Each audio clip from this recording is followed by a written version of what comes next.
نحمده ونستعينه ونستغفره ونؤمن به ونتوكل عليه ونعوذ بالله من شرور أنفسنا ومن سيئات أعمالنا من يهده الله فلا مضل له ومن يضلل فلا هادي له ونشهد أن لا إله إلا الله وحده لا شريك له ونشهد أن سيدنا ومولانا محمدا عبده ورسوله وصلى الله عليه وعلى آله وأصحابه وسلم أما بعد أعوذ بالله من الشيطان الرجيم بسم الله الرحمن الرحيم يا أيها الناس اتقوا ربكم الذي خلقكم من نفس واحدة وخلق منها زوجها وبث منهما رجالا كثيرا ونساء واتقوا الله الذي تساءلون به والأرحام إن الله كان عليكم رقيبا قال النبي صلى الله عليه وسلم تزوجوا الودود الولود فإني مكاثر بكم الأمم أو كما قال عليه الصلاة والسلام. میرے محترم بزرگوں، عزیز دوستوں اور علماء کرام،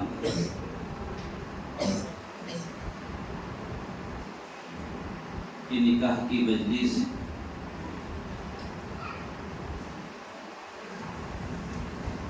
مسجد میں منعقد ہوئی ہے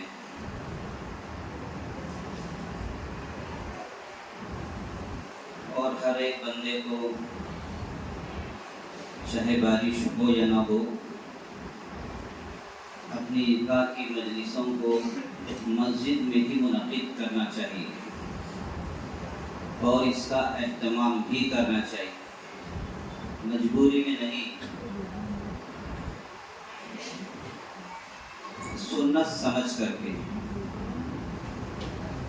ایک ہوتا ہے مجبوری میں، بارش آ گئی یا کچھ اور مسئلہ ہو گیا، چلو بھائی مسجد میں نکاح پڑھا لیں گے، چلو بھائی مسجد میں نکاح پڑھا، یہ ایسی مجبوری ہے، بیچارے کرنا تو چاہتے نہیں تھے لیکن کرنا پڑ رہا نہیں۔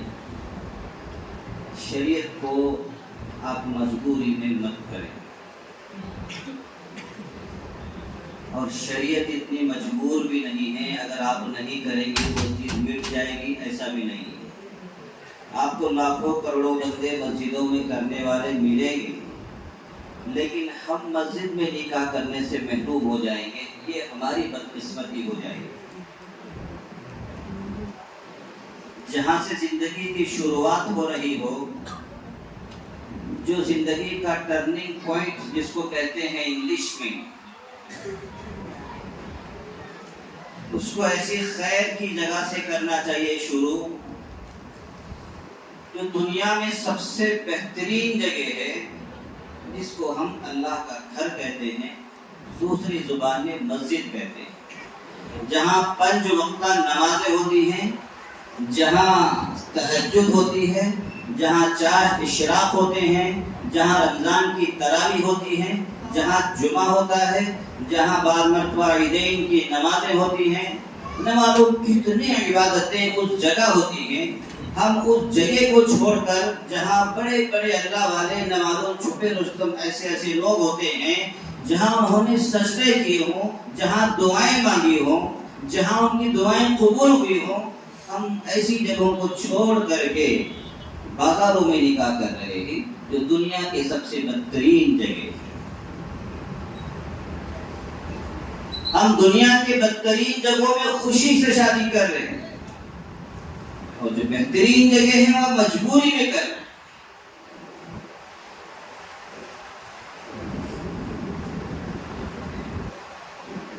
اس کو ہمیشہ یاد رکھنا چاہیے، شریعت کے اندر اللہ تعالیٰ نے، اللہ کے نبی نے جو راستہ ہم کو بتایا ہے، اسی راستے میں خیر ہی خیر ہے۔ ہاں، اپنا آپ انتظام باہر کر لیں، کرنا بھی چاہیے۔ میں بھی دھولے میاں سے بتا رہا تھا جب وہ دعوت دینے کے لیے آئے تھے، ہمارے یہاں ایک نظام یعنی سسٹم ایسا چل پڑا ہے، مسجدوں میں عام کھانا ہو رہا ہے، عام دعوتیں مسجدوں میں ہو رہی، بے دھڑک ہو رہی. آپ مسجد کے آداب اٹھا کر کے دیکھ لیں، مسجد کے مسائل اٹھا کر کے دیکھ لیں، آپ کو پتا چلے گا سوائے مسافر کے یا معتکف کے کسی کو بھی مسجد میں کھانے کی اجازت نہیں. اور ہم دھڑلے سے شادی کی دعوتیں مسجدوں میں کر رہے ہیں. علماء کرام یہاں تک منع کرتے ہیں کہ اگر آپ روزے داروں کی دعوت کر رہے ہیں تو وہ دعوت بھی مسجد میں نہ کریں، حالانکہ روزے دار.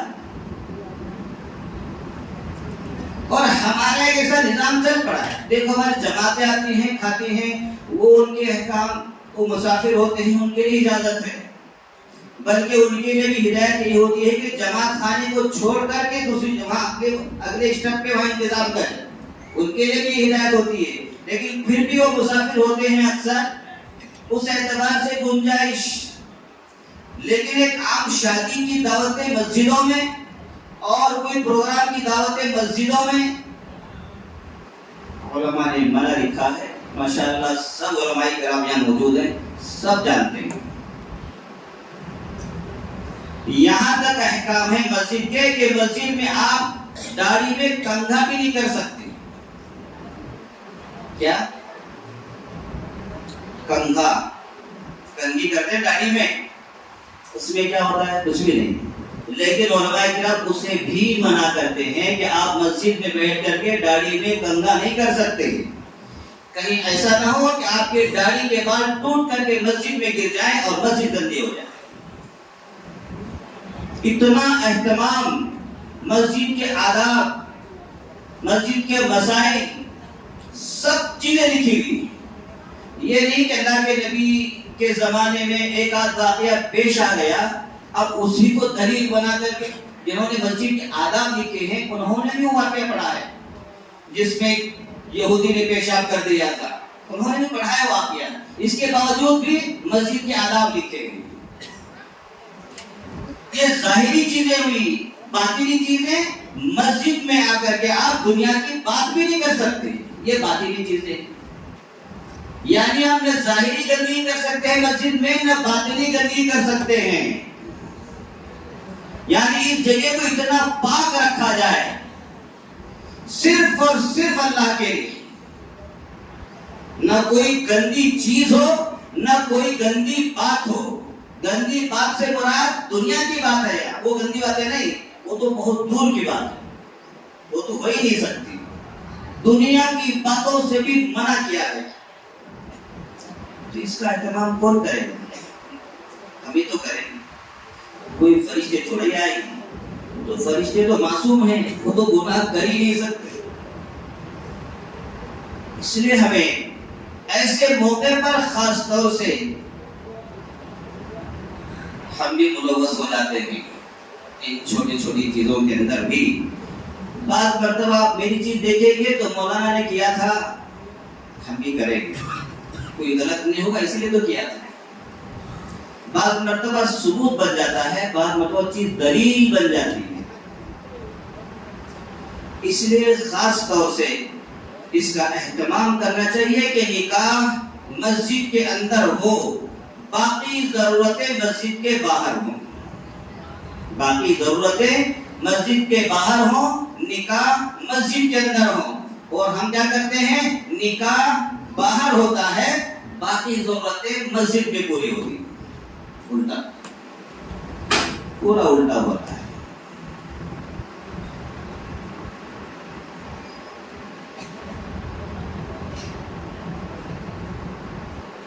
یہاں تک بتاتے ہیں علماء کرام کہ پیشاب خانے بیت الخلا مسجد سے دور ہو تاکہ بدبو مسجد میں نہ آئے. اتنا اہتمام. یہاں تک کہتے ہیں کہ آپ مٹی کے تیل کا کوئی بھی دیا مسجد میں نہ جلائیں. چمنی تیل اب تو ہے ہی نہیں، لیکن پھر بھی ایسی بدبو والی چیز جو مسجد کی ضرورت ہے لیکن اس میں سے بدبو آتی ہے، وہ ہرگز نہ جلائیں. پیاز لہسن کھا کر کے مسجد کو لائیں. عجیب اتنے آداب ہیں مسجد کے. ہم مسجد میں بیٹھ کر کے کچمبر کھا رہے ہیں، پیاز کھا رہے ہیں، بریانی کھا رہے ہیں. پیاز لہسن کھا کے مسجد میں آنے کو بھی منع کیا گیا. اتنا اہتمام، ہم نے تمام مسائل پڑھ لیے ہو، لیکن جو عمل کرنے کا وقت آ رہا ہے ہم اگنور کر رہے ہیں، بول نہیں رہے، عمل نہیں ہو رہا ہے.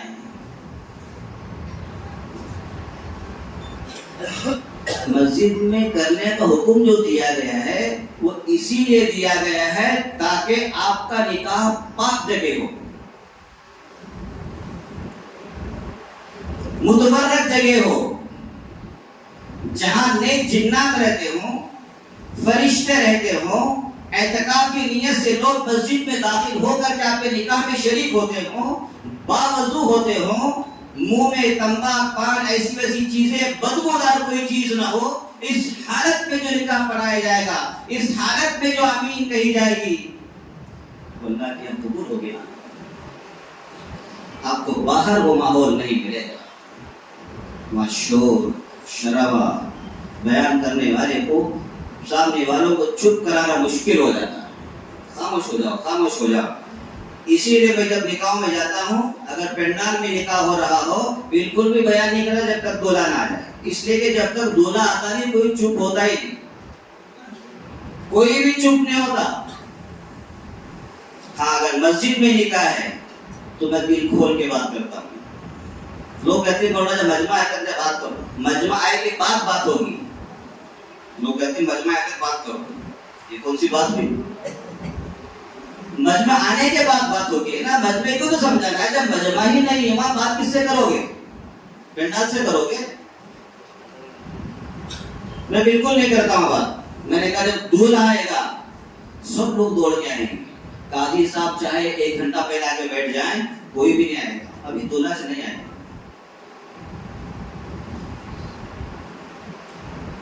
ایسا نہیں ہونا چاہیے.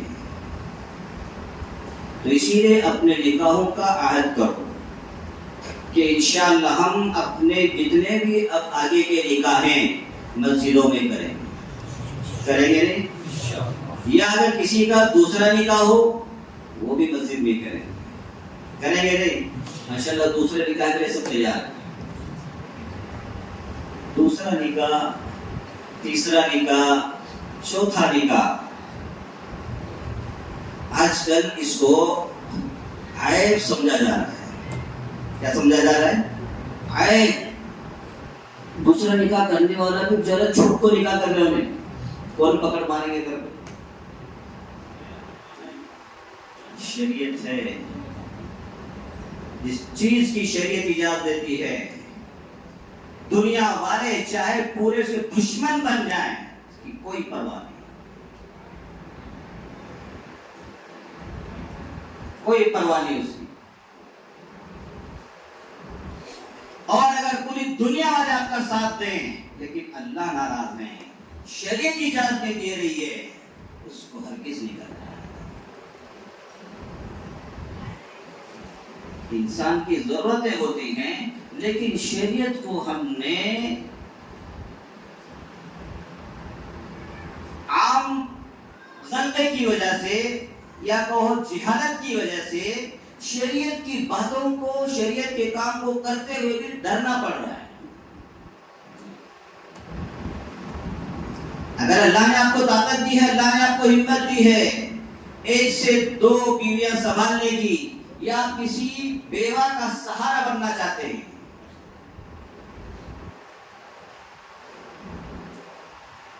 بات بزرگان دین کا مقولہ ہے. آج کل یہ سوشل ویلفیئر، فلاں کمیٹیاں، فلاں بہت چل رہے ہیں آج کل. بس چندہ اکٹھا کرتے ہیں، ایک کوئی بھی کیمپ لگاتے ہیں، اپنا اس کا ہم نے یہ کیا وہ کیا، ہم نے اتنے کٹ دے دیے، اتنے کٹ دے دیے، ہم نے بیواؤں کو یہ دے دیا، ہم نے یتیموں کو وہ دیا، ہم نے فلاں کو وہ دے دیا. بس یہ کرتے تھے. تو مولانا کا وہ قول کو بتاتے ہیں کہ بیواؤں کو راشن مت دیجیے، ان کو شوہر دیجیے. کیا دیجیے؟ بیواؤں کو کیا دینا ہے؟ ہاں راشن نہیں، ان کو شوہر دیجیے۔ آپ کے احسان کو وہ بیوہ زندگی بھر نہیں بھولے گی۔ ہم ایک آدھ کٹ، ایک آدھ راشن اس کو دے کر کے بڑا کام کر رہے گویا کہ ہم اسے یہ ترغیب دو، آپ کب تک راشن لیتی رہیں گی، آپ کب تک کٹ لیتی رہیں گی، آپ کو ہم شوہر دینا چاہتے ہیں، شادی کر لیجیے۔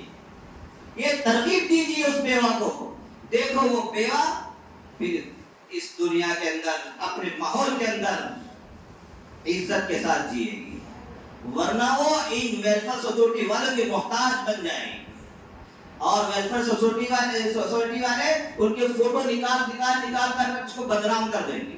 یہ عورت جہاں چاہے وہ راشن دیتی رہتی، راشن دیتے بھی ہیں، اس کو بدنام بھی کرتے ہیں، بیچارے فوٹو ڈال دیتے ہیں، ہم نے اس کو راشن دیا اتنا، اب بیچارے یہ نہیں سوچتے یہ بدنام بھی ہو رہی ہے، ایک بیوہ کو بدنام بھی کر رہے ہیں۔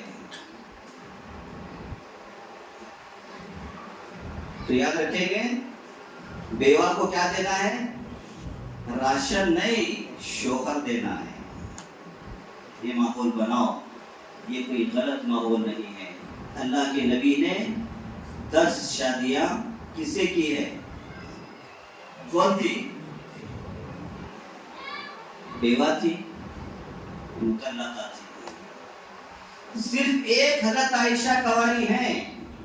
اللہ کے نبی کا عمل ہمارے سامنے ہے، بلکہ اگر آپ یہ بھی کہیں گے نا، ایک تو کوئی شمار ہی نہیں ہوتا 11 کے مقابلے میں، اکثریت یعنی 99% اللہ کے نبی نے بے سہارا عورتوں سے شادی کی ہے، بیوہ عورتوں سے شادی کی ہے۔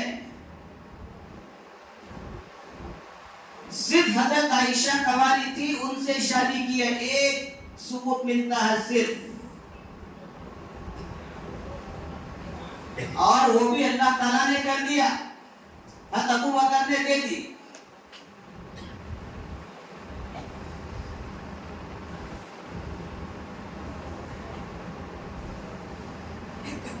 یہ ہے وہ سہارا، بیوہ کے لیے شوہر سے بڑھ کر کوئی سہارا نہیں۔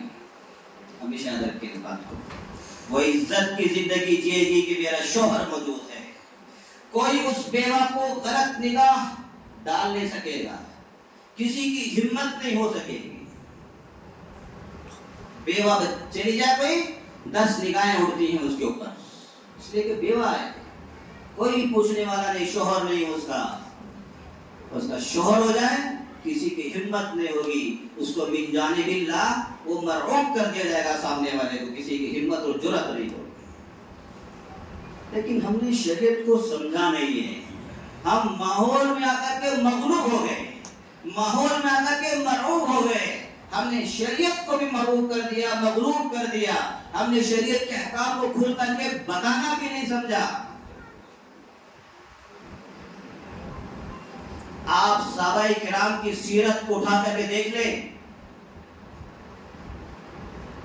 آپ کو پتا چلے گا، آپ کو ڈھونڈنا پڑے گا صحابہ کرام کی لسٹ میں، ایسے صحابہ کو ڈھونڈنا پڑے گا جنہوں نے صرف ایک شادی کی ہو، 2 کرے تو نہیں، ایک شادی کرے والے صحابہ کو ڈھونڈنا پڑے گا آپ کو، پھر بھی آپ کو مشکل سے ایک صحابی ملے گا ایک آدھ، ورنہ کوئی صحابی آپ کو ایسا نہیں ملے گا جس نے ایک سے زائد شادیاں اس لیے نہیں کی ہوں کہ بیوہ کے سہارا بن جائیں، یتیموں کے کفیل بن جائیں۔ لیکن ہمیں اس کو عیب سمجھنے، ٹھیک ہے آپ کرنا نہیں چاہتے، لیکن جس نے کیا ہے یہ کام اس کو عیب کی نگاہ سے مت دیکھو، اس کو بری نگاہ سے مت دیکھو۔ کیا ضرورت تھی بیوی، کیا ضرورت تھی، کیا ضرورت تھی ایک پلیٹ کھانے کے بعد دوسری پلیٹ کھانے کی؟ ایک پلیٹ کھایا تھا کافی تھا، نہیں مجھے بھوک زیادہ تھی۔ ہاں، جیسے بھوک پیٹ کی زیادہ ہوتی ہے، اسی طرح سے ہر انسان کی شہوت بھی زیادہ ہوتی ہے، شہوت بھی مختلف ہوتی ہے، ہر بندے کی شہوت ایک جیسی نہیں ہوتی ہے۔ تیرے سے ایک بھی سمجھی جا رہی ہے، وہ 2 سنبھال سکتا ہے، اس کے لیے عیب نہیں ہے۔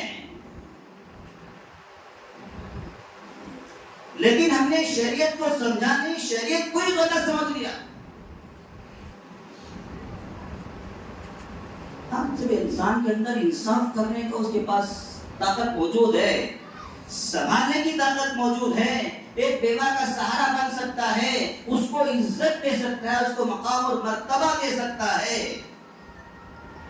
اور اللہ نے مال بھی دیا ہے، کون سی اسے طاقت روک رہی ہے؟ وہی یہ جو ماحول بنا ہوا ہے. کیا ضرورت ہے دوسری شادی کی؟ اس سے ہم رکاوٹ بن رہے ہیں دوسرے کا سہارا بننے سے. یاد رکھیں، اگر کوئی کسی کو 1 مہینے کا راشن دے رہا ہو، اس سے آپ رکائیں مت دو اسے، دیکھو کتنا غصہ آئے گا اسے. اسی طرح سے ہم بیواؤں کا سہارا بننے والوں کو رکاوٹ بن رہے ہیں، مت کرو شادی دوسری. یہ بھی تو رکاوٹ ہے، اسے ہم رکاوٹ نہیں سمجھتے. یہ ہمارا ماحول بن رہا ہے. بلکہ اگر کسی نے اپنی ضرورت کے مطابق اس نیت سے شادی کر رہا ہے، اس کی حوصلہ افزائی کریں، ورنہ یہ ہمارے ماحول میں بگاڑ پیدا ہو جائے گا. ایسا بگاڑ پیدا ہو جائے گا، اس بگاڑ کو آپ سنبھال نہیں سکیں گے. جماعت میں بیٹھ کے آپ ڈنڈ بنتے جاؤ، جتنا چاہے ڈنڈ بندو، وہ بگاڑ ختم نہیں ہو. یاد رکھو، جب تک کہ دوسری شادی کا رواج نہ ہو. شریعت کو جن چیزوں سے آسانی کے لیے کیا ہے، اس کو ہم نے تنگی میں ڈال دیا.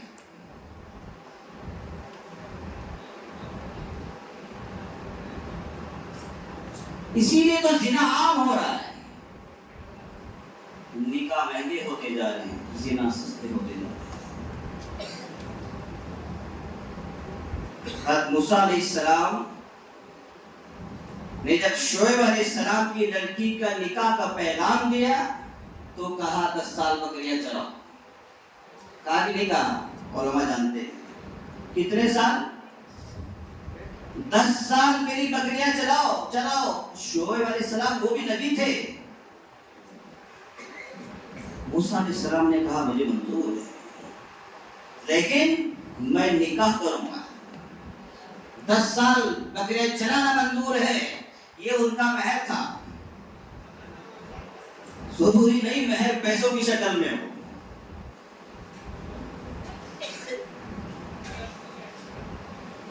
یہ ہے نکاح کی اہمیت. ہم نے نکاح کو سمجھ لیا بس قبول کیا تو ہو گیا. نہیں، ہمارے بڑوں نے 10 سال بکریاں چلائی ہیں، تب جا کر کے نکاح ہوئے ہیں. ہمیں تو آسانی سے مل رہی ہیں.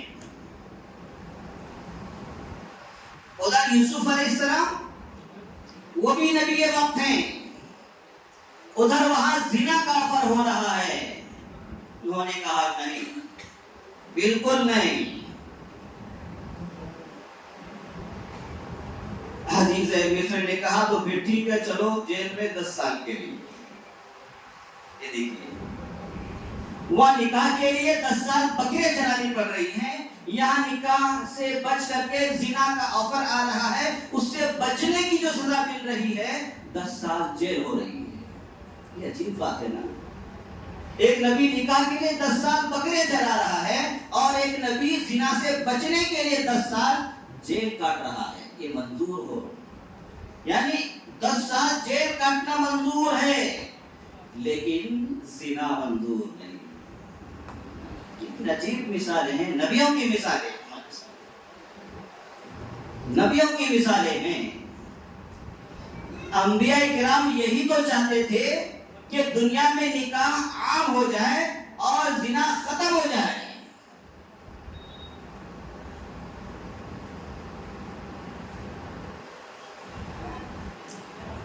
اللہ کے نبی کے دربار میں ایک عورت آئی، یا رسول اللہ میں نے زنا کیا ہے کسی میں اتنی ہمت اور جرأت کہ کسی ایک مولوی کے پاس یہ جا کر کہہ دے کہ میں نے زنا کیا ہے؟ نہیں ہے ہمت اور جرأت. اپنے گناہوں کو، اپنے عیب کو چھپائے گا. مسئلہ بھی یوں پوچھے گا، ایک آدمی کا مسئلہ ہے، اپنا نام نہیں بتائے گا، XYZ,